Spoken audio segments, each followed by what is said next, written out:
ঠাকুর ভোগ নিয়ে এসেছিল, ঝুপ করে পড়ে গেল প্ল্যাটফর্ম, আর চাকার মধ্যে দিয়ে একদম সেদিয়ে গেল।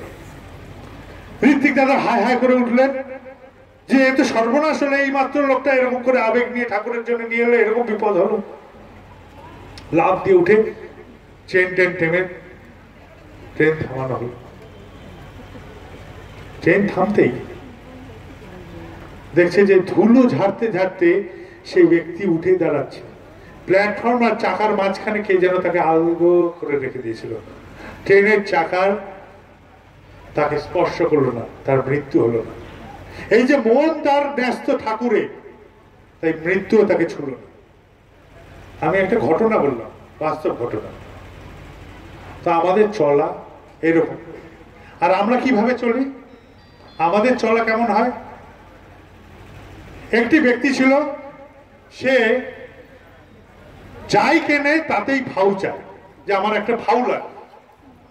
বাজার থেকে যাই বাজার করে আনে, কিছু না কিছু ফাউ তার লাগবেই লাগবে, ফাউ ছাড়া সে চলে না। এমন সময় একদিন সে গেছে একটি দোকানে তেল নিতে। তেল নেবে কিসে?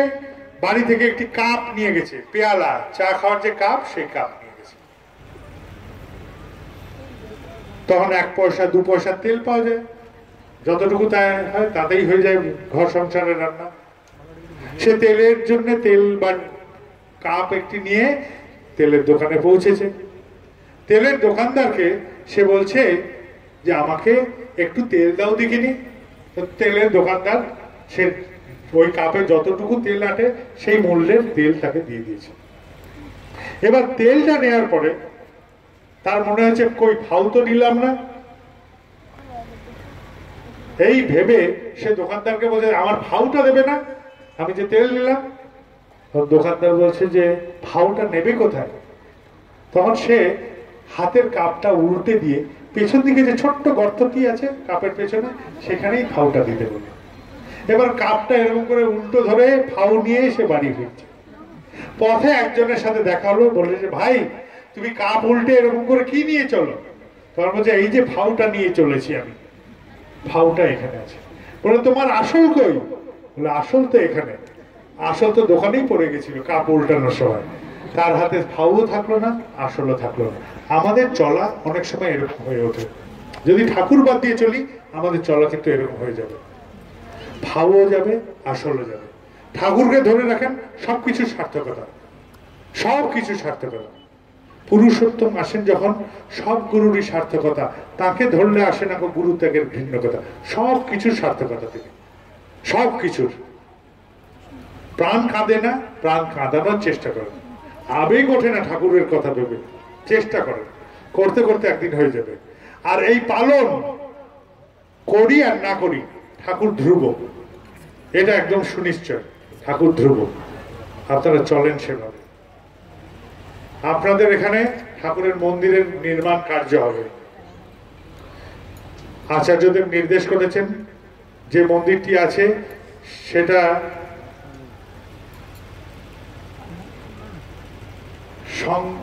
সংস্কার করে দোতলা করে ফেলতে। বহু লোক হচ্ছে, গুরুভাই হচ্ছে, ওখানে কুল হচ্ছে না, স্থান কুলান হচ্ছে না।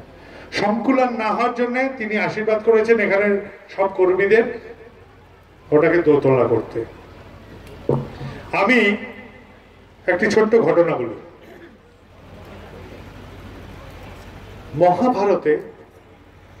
মহাভারতে একটি ঘটনা আছে। সেই ঘটনাটাই এরকম যে একটি অত্যন্ত দরিদ্র পরিবার, বহুদিন খায়নি, খিদের চোটে তাদের প্রাণ ওষ্ঠাগত, প্রাণ যায়। এইরকম সময় একদিন একটু খুদ তারা খুঁজে পেল, ভিক্ষা করে, বহু কষ্টে, কেউ দেয় না তাদের। আর খিদের চোটে তাদের প্রাণ ওষ্ঠাগত। এইটুকু যে খুদ জোগাড় হলো, সেই খুদ নিয়ে তারা খেতে বসলেন।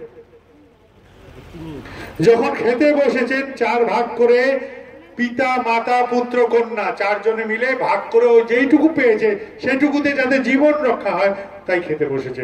ওই দিন না খেলে তাদের মৃত্যু যেন আসন্ন, শরীরে আর শক্তি নেই। এমন সময় এক অতিথি এসে উপস্থিত হল।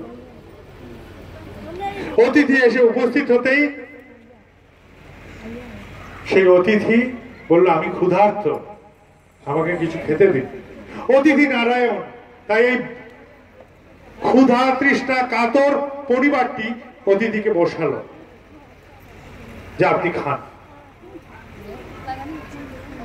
পরিবারের যে পিতা, সে তার নিজের অংশ তুলে দিল সেই অতিথিকে। ওই যত সামান্য অংশ খেয়ে অতিথি বলল, আমি তৃপ্তি পাইনি। এই শুনে ওই পরিবারের মাটি তার নিজের অংশ তুলে দিল।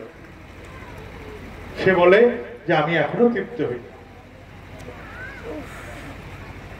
পুত্র কন্যাও সেইভাবেই নিজেদের অংশ তুলে দিল সেই অতিথিরা। অতিথি তা খেয়ে তৃপ্ত হল। অতিথি এইরকম মহৎ সৎকারে তৃপ্ত হয়ে আশীর্বচন দিয়ে চলে গেল। সেই রাত্রে খিদেতে পুরো পরিবারটি মারা গেল। খিদের জ্বালা সহ্য করতে না পেরে পরিবারটি মরে গেল। স্বর্গ থেকে রথ এলো, সেই পরিবারকে নিয়ে স্বর্গের দিকে নিয়ে চলে গেল। একটা নেউল এই এতক্ষণ ধরে সমস্ত কার্যক্রম দেখছিল।